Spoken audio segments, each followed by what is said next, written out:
Hello दोस्तों, एक बार फिर से स्वागत करते हैं हम आपका फैंटेसी प्लेइंग 11 के इस यूट्यूब चैनल पर। तो चलिए आज की इस वीडियो में हम बात करने वाले हैं आरसीबी के बारे में। जी हाँ, रॉयल चैलेंजर्स बेंगलुरु के बारे में हम आज की इस वीडियो में बातें करेंगे। और आज की इस वीडियो में हम आपको एक्सप्लेन करके बताएंगे चाहे आरसीबी किन खिलाड़ियों को रिटेन किया था 2025 ऑक्शन से पहले, इसके अलावा वैसे खिलाड़ियों के बारे में जिसे ऑक्शन में खरीदा गया, इसके साथ जो एक पूरी स्क्वाड बनती है वह स्क्वाड हम आपको बताएंगे। और इस स्क्वाड को देख करके क्या प्रोबेबल प्लेइंग 11 बनने की संभावना नजर आ रही है ये भी बताएंगे। साथ में बताएंगे कौन से खिलाड़ी कप्तानी कर सकते हैं। इसके अलावा थोड़ी एनालिसिस करेंगे प्लेइंग 11 को देख करके, कहां वीकनेस पॉइंट नजर आ रहा है, कौन सा स्ट्रॉन्ग पॉइंट नजर आ रहा है और कैसा हो सकता है आरसीबी का इस सीजन प्रदर्शन। खैर आपके साथ करेंगे इस वीडियो में खूब सारी बातें, तो अंत तक आप हमारी इस वीडियो में बने रहें। दोस्तों सबसे पहले तो हम आपको बता दें कि जब आरसीबी 2025 आईपीएल ऑक्शन में गई तो इससे पहले आरसीबी ने अपने 3 खिलाड़ियों को रिटेन किया हुआ था। जी हाँ, महज 3 खिलाड़ी को ही आरसीबी ने रिटेन किया था। इसमें एक सबसे बड़ा नाम विराट कोहली का था, इसके बाद 2 नाम रहे रजत पाटीदार और यश दयाल। बस इन्हीं 3 खिलाड़ियों के साथ आरसीबी ऑक्शन टेबल पर गई। और इस दौरान आरसीबी के पर्स में दूसरी सबसे बड़ी टीम थी जिसके पास सबसे ज्यादा पैसा था,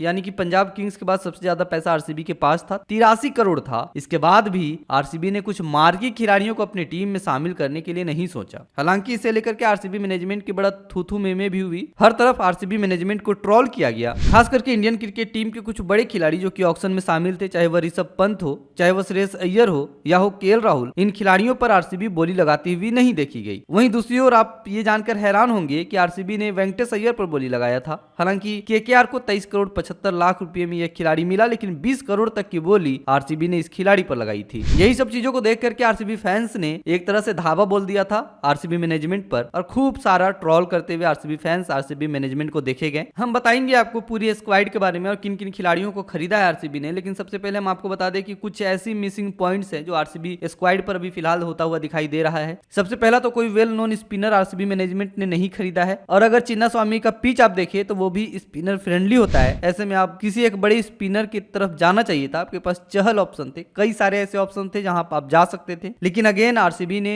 किसी भी बड़े स्पिनर को अपनी टीम में शामिल नहीं किया है। अगेन क्विक बॉलर भी नहीं है आरसीबी के पास, एक ये बड़ा लिमिटेशन है। और एक बड़ी दिक्कत जो कि अभी हमें आरसीबी स्क्वाड पर होता हुआ दिखाई दे रही है कि एक लिमिटेड नंबर है लेफ्ट हैंडेड बैटिंग का ऑप्शन जो है सो लिमिटेड है काफी आरसीबी के पास फिलहाल। तो ये बड़ा डिसएडवांटेज रहने वाला है आरसीबी टीम को आने वाले मैचों में। इसके अलावा कुछ ऐसे 4 खिलाड़ियों को आरसीबी ने अपने स्क्वाड में शामिल कर लिया है इस ऑक्शन के बाद, जिन खिलाड़ियों ने पहले कभी आरसीबी के लिए खेला हो, जिसमें मनोज भांगड़े का नाम शामिल है, चाहे स्वप्निल सिंह हो, जॉस हेजलवुड हो या भुवनेश्वर कुमार। इन चारों खिलाड़ियों को एक बार फिर से आरसीबी की तरफ से शामिल कर लिया गया है। कुछ अच्छे खिलाड़ियों को भी आरसीबी ने लिया है, जैसे Liam Livingstone, Tim David, Jitesh Sharma. हालांकि इन खिलाड़ियों की कैसे बनती है प्लेइंग 11 में जगह, ये भी हम आज की इस वीडियो में आपको बताएंगे। इसके अलावा हमने आपको जैसा बताया था कि लेफ्ट हैंडेड बैट्समैन का ऑप्शन आरसीबी के पास फिलहाल ज्यादा नहीं है, और इस कमी को पूरा करने के लिए आरसीबी ने देवदत्त पडिक्कल को खरीदा है। हालांकि यह भी बड़ा संशय है कि देवदत्त पडिक्कल की प्लेइंग 11 में जगह कैसे बन पाती है। खैर इसके अलावा ऑक्शन में जब आरसीबी गई होगी तो कम से कम आरसीबी के पास एक उम्मीद होगी कि पिछले साल जो आरसीबी की कमी रह गई थी, इस बार उस कमी को पूरा करे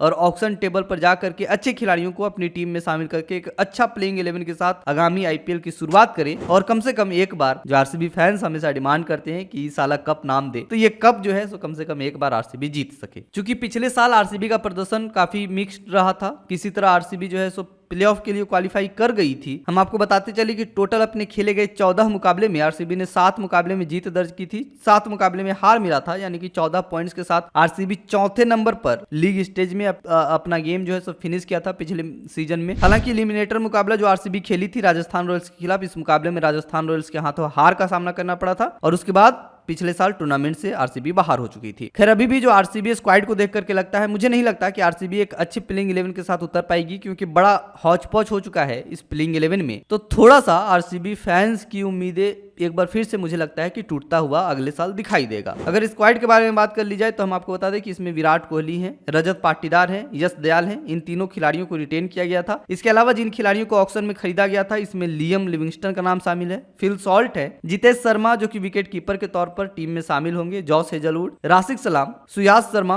Krunal Pandya, Bhuvneshwar Kumar, Swapnil Singh, Tim David, Romario Shepherd, Nuwan Thushara, Manoj भांगड़े, Jacob Bethell, Devdutt Padikkal, Swastik Chikara, Lungi Ngidi, इसके अलावा अभिनंदन सिंह और मोहित राठी का नाम शामिल है। तो ये है पूरी स्क्वाड आरसीबी की। आइए जान लेते हैं क्या हो सकती है आरसीबी की एक प्लेइंग 11। तो प्लेइंग 11 के तौर पर मुझे तो लगता है कि सबसे पहले आप विराट कोहली और फिल सॉल्ट, इन दोनों ओपनर को आप देख पाएंगे। और एक बार फिर से, हालांकि कोई भी खिलाड़ी बतौर कप्तान हमें दिखाई नहीं दे रहा है, तो विराट कोहली से रिक्वेस्ट करके ये जिम्मेदारी विराट कोहली को सौंपी जा सकती है। यानी कि एक आरसीबी फैंस के लिए बड़ा खुशखबरी हो सकता है कि विराट कोहली आपको कप्तानी करते हुए अगले सीजन में आईपीएल की तरफ से, आरसीबी की तरफ से देखे जा सकते हैं। हाँ, तो ओपनिंग पेयर जैसा कि हमने आपको बताया कि विराट कोहली और फिल सॉल्ट हो सकते हैं। फिल सॉल्ट के पास अनुभव भी है, पहले भी केकेआर की तरफ से ओपनिंग कर सके, अपनी टीम की तरफ से करते हैं इंग्लैंड की से। इसके अलावा तीसरे और चौथे नंबर पर लियम लिविंगस्टन और रजत पाटीदार का नाम शामिल हो सकता है। खैर, रजत पाटीदार को यहाँ पे रिप्लेस आपको देवदत्त पडिक्कल करता हुआ दिखाई दे सकते हैं, अगर आरसीबी चाहती है कि आपको एक लेफ्ट हैंडेड बैट्समैन के ऑप्शन की तरफ आप जाना चाहते हैं। ऐसे में यहाँ रजत पाटीदार को रिप्लेस कर सकते हैं देवदत्त पडिक्कल। तो ये 1, 2, 3, 4 नंबर का हो गया। पांचवें और छठे नंबर पर आपको टीम डेविड और जितेश शर्मा दिखाई दे सकते हैं, और ये दोनों ही खिलाड़ी बतौर फिनिशर टीम में शामिल रह सकते हैं। वहीं इसके अलावा इस लिस्ट में 7वें नंबर पर कुणाल पांड्या रह सकते हैं। कुणाल पांड्या जो कि बहुत एक अच्छे ऑप्शन साबित हो सकते हैं, जो कि अपने बल्ले और गेंद दोनों से कमाल कर सकते हैं। अब अगर कुणाल पांड्या से आगे बढ़े तो इस टीम में 3 तेज गेंदबाज हो सकता है। एक भुवनेश्वर कुमार हो सकते हैं, इसके अलावा जोश हेजलवुड हो सकते हैं, और एक यश दयाल हो सकते हैं। ये 3 तेज गेंदबाजों के साथ आरसीबी जो है सो अपनी टीम के साथ जा सकती है, अपनी प्लेइंग 11 के साथ जा सकती है, जहां पे आपको तेज गेंदबाजी को लीड करते हुए भुवनेश्वर कुमार दिखाई दे सकते हैं। अब अगर स्पिनर के बारे में बात कर लिया जाए तो इसमें आपको राशिक डार दिख सकते हैं, क्योंकि जिस तरह से चिन्ना स्वामी का पिच होने वाला है, यहाँ पे आपको राशिक डार ही दिख सकते हैं। और अगर नहीं तो राशिक डार की जगह आप स्वप्निल सिंह देख सकते हैं, कि जो कि प्लेइंग 11 पे राशिक डार को रिप्लेस करे। लेकिन फिलहाल राशिक डार ही अपनी जगह बतौर स्पिनर बनाते हुए दिखाई दे रहे हैं। अब चूंकि आपको पता है कि आईपीएल में इंपैक्ट प्लेयर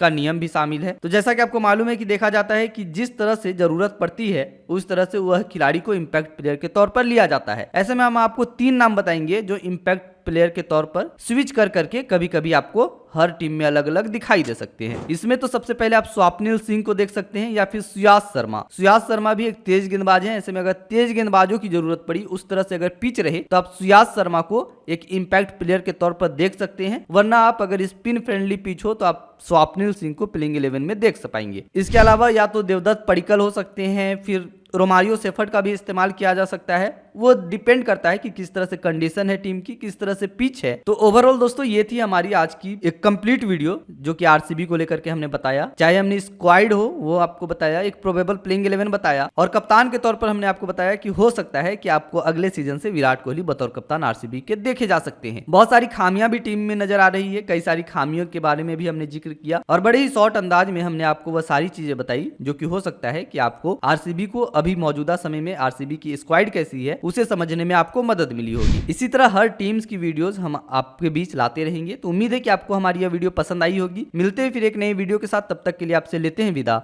धन्यवाद।